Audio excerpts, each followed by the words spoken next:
Hey there, I'm a DIY track guy, and this is my humble garage. Today is Miata frame rail install day.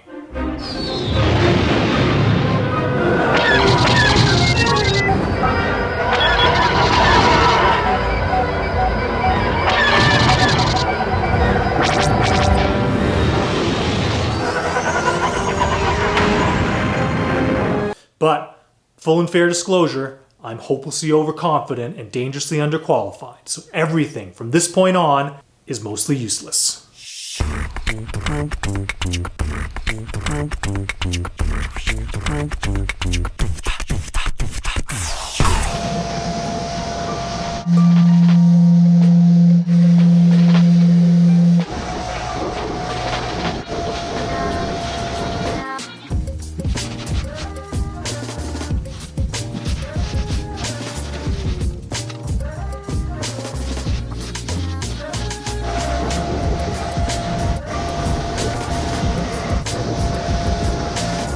Before we can install the frame rails underneath the car, we need to clear out the interior, so we're getting rid of our seats and pulling back the carpet.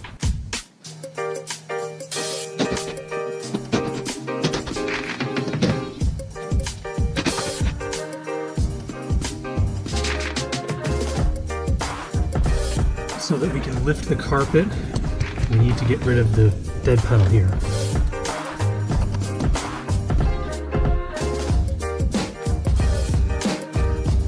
While we're in here, I think it's best if we remove this side kick panel. Here's a better look at the kick panel on the driver's side. There's one of these clips at the back along the firewall holding it in. So on the back is this metal retaining clip. Now I pulled back the panel a little bit, got this trim removal tool behind it, close to it, so that I could just pry this off without damaging this plastic. Wow. A nickel. I'm rich. So now that we got the carpet peeled back, another top tip here, courtesy of Flyin Miata, take a 2x4, put it along the frame rail here, so that when you drill up from underneath the car, it doesn't drill into your carpet. Also, top tip, if you have some of these straps, a bungee cord will do, just get the carpet out of the way.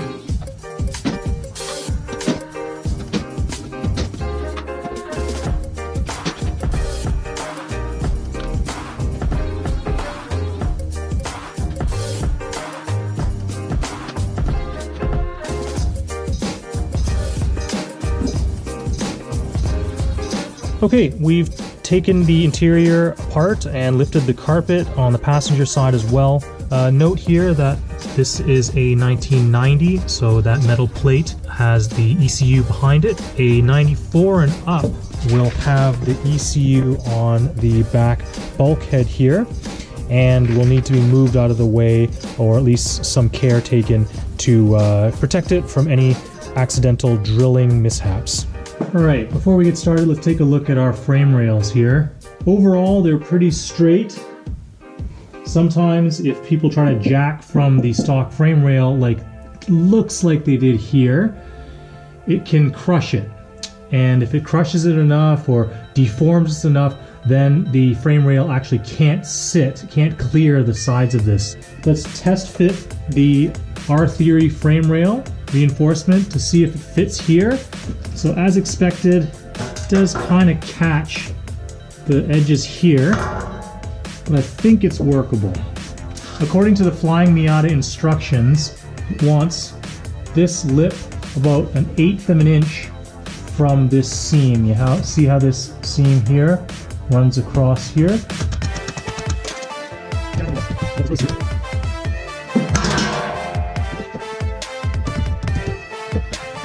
I'm going to use a stepped bit here.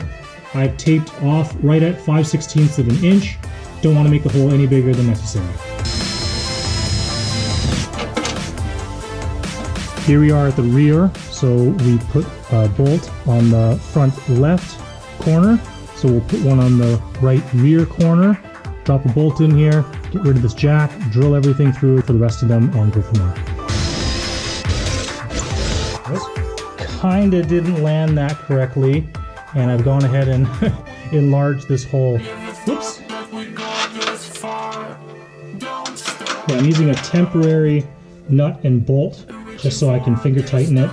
These, the ones that are supplied with the kit have a lock nut on it, so I can't spin it up without locking it in. So just put these on, finger tight, get rid of the jack.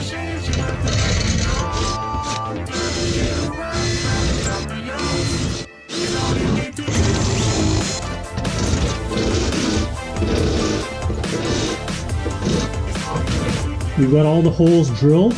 Now I'm going to remove the temporary nuts and bolts here, and we're going to drop this thing down and clean up the holes. So this is a deburring tool. When you drill a hole, there's a lot of sharp edges on it. So you just run this thing around the edge.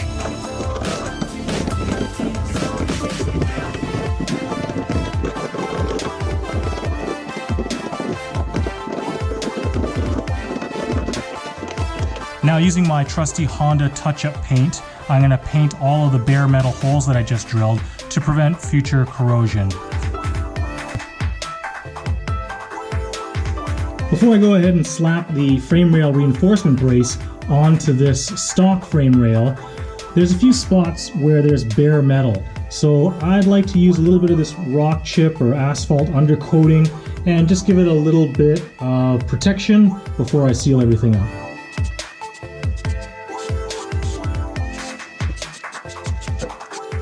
I noticed that there's all of these drain holes in the stock frame rail. They're probably there for a reason, to let moisture come out. Unfortunately, the R Theory rail doesn't have holes that correspond with these drain holes to allow any moisture. Now, I don't know why a lot of moisture would go in there, but it's possible. So I'm going to go ahead and use some fluid film. Just give it a really liberal spraying in there to give it a little bit of rust protection.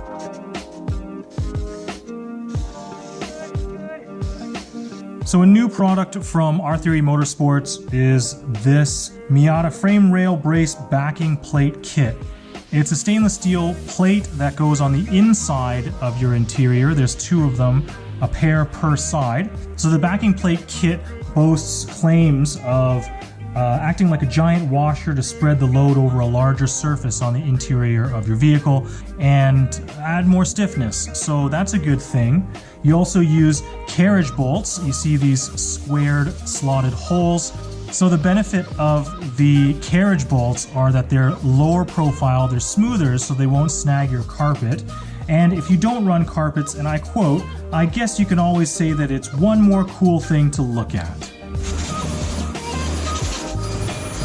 Okay, here we are into the car again. We're going to offer up the frame rail reinforcement brace and line it up with the holes that we just drilled.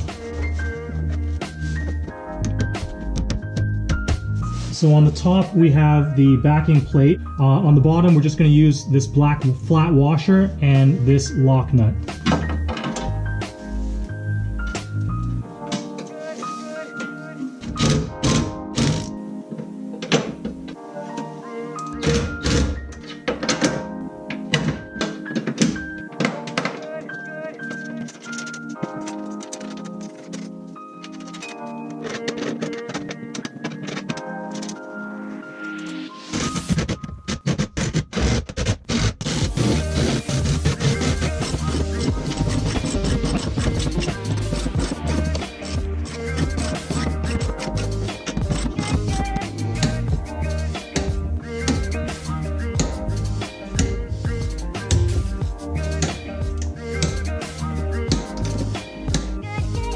All right, we got one side done here. You can see that even just torquing it up to 25 foot-pounds, it's deformed these backing plates. I'm actually kind of glad that I have these because, again, distributing that load across this whole piece of stainless steel, it's kind of a good thing. It's gonna look good when I put all the carpets back on top of it. So I'm going to go ahead and do the same thing on the passenger side. It's identical to what we did here. We have to line up the frame rail, drill out the holes, take the frame rail off, do all that stuff. And with the added bonus of having to move the fuel lines out of the way, the hard lines that are on the inboard side of the passenger side frame rail. I didn't have the camera rolling when I removed these brackets. It's just one 10mm bolt. There's a little hook on the bracket that holds it in. and then you just pull down and separate them from the fuel lines. So once this is separated, you have this bracket. So I've removed these front and rear. So I'm just going to clean it up a bit and bend those little ears in the right position. So to work on this little ear, I'm going to use my bench vise, flatten it out, and then use a pair of pliers to get it into the same plane as this guy.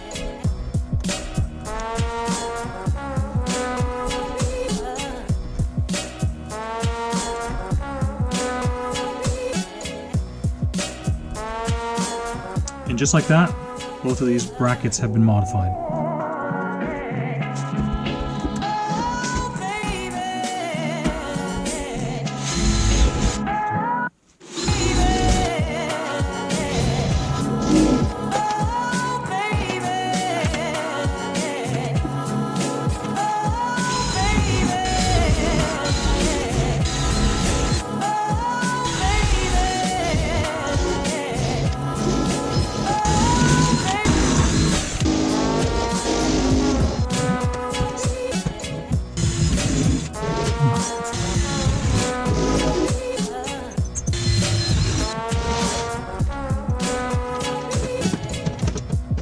Unless I'm doing it wrong, I find that the corner here is a little too long and it's coming in contact with the ECU kick plate. I'm thinking maybe I can bend this, put a little angle on it, it'll slip underneath there.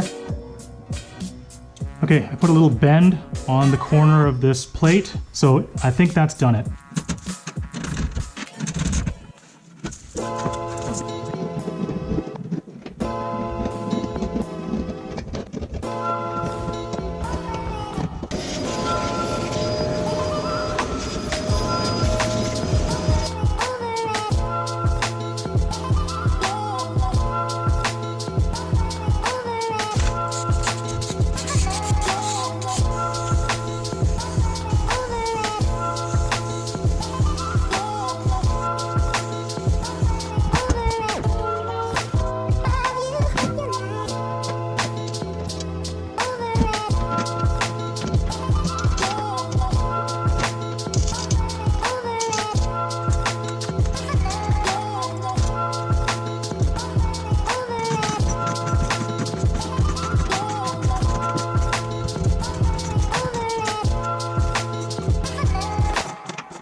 All right, let's wrap up this install. So, best and worst parts.